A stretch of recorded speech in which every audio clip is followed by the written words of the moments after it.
უშუალო კონტაქტი და სიმართლის საზოგადოებასთან მიტანა ეს ერთ-ერთი მთავარი მიზანია, რის გამოც პროევროპული აქციების მონაწილეები რეგიონებში ჩადიან. ბრძოლა გაგრძელდება ბოლომდე, ამბობენ მშობლები, რომლებიც დღეს ციხიდან გამოგზავნილ წერილებსაც დაარიგებენ. შევიკრიბეთ დღეს და ვაპირებთ მარნეულში ჩასვლას.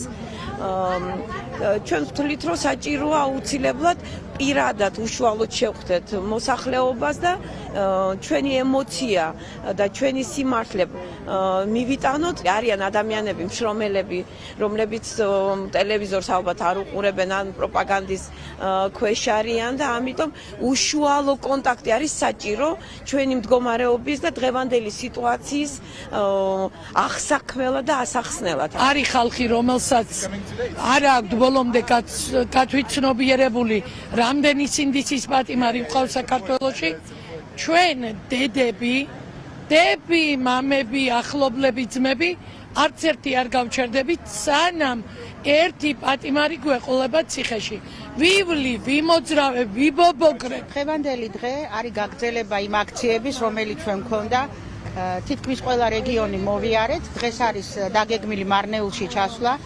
ჩვენ გვინდა მივაწოდოთ პოლიტპატიმრების, მშობლების და თვითონ პოლიტპატიმრების წერილები, რომელიც გაზეთის ფორმით გამოდის. სავარაუდოდ დღეს იქნება მეორე და მესამე ნომრის დარიგება.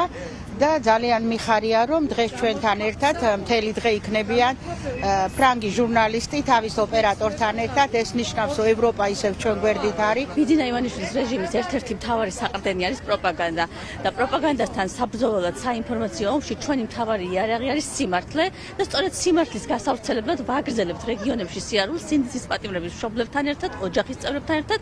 ჩვენი მთავარი იარაღი არის ამ შემთხვევაში გაზეთი თავისუფლების ხმა ციხიდან და ყველა მოქალაქესთან პირდაპირ კომუნიკაციის გზით მივიტანთ ჩვენი სინდისის პატიმრების სიტყვას. აი ამ ხალხის ბრძოლით, პოლიტპატიმრების, მშობლების ბრძოლით ვფიქრობ, ყველა ქართველი უნდა იყოს აღფრთოვანებული. ეს ბრძოლა დღეს არ დაწყებულა. რეალურად ეს არის ეროვნულ-განმათავისუფლებელი ბრძოლის გაგრძელება. მესმის ამ ადამიანების ძალიან მძიმე ტვირთი, შვილები მათ ციხეში ყავთ, მაგრამ ისინი არიან ციხეში სამშობლოს თავისუფლებისთვის და სამართლიანობისთვის. შიმშილობის მე-13 დღე რუსთაველზე 10-მდე მოქალაქე ახალი